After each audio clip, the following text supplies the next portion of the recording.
ayaa baa garabta waxaan ka hadlaynay laba su'aalood waxay u dhacayaan sida tan saddexda ay isaga yihiin ragga iyo riyuhu iyo waliba magaalada ugu horeysa Afrika ah oo diyaarad lagu duqeeyo marka waxaan noo sheegtaa adoo magaca ku bilaabay su'aalahaas abaa magacayga Aamina Cabdiqaadir maxaa marka orgiga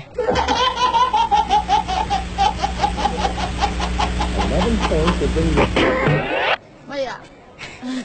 saddexda ay isaga yihiin ragga iyo riyaha rabnaa riyaha waxaa ka wadaa eriga miya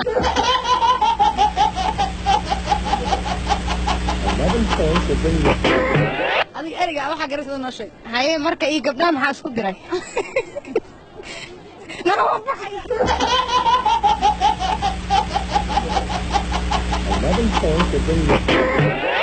ragga iyo riyahan waxay iskaga yihiin dharka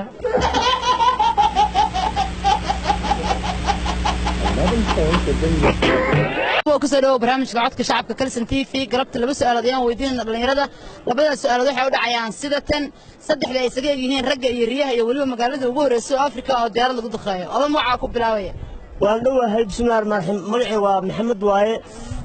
magaalada la duqeeyo Afrikana saa u maleynaa in la tahay Masar Qaahiro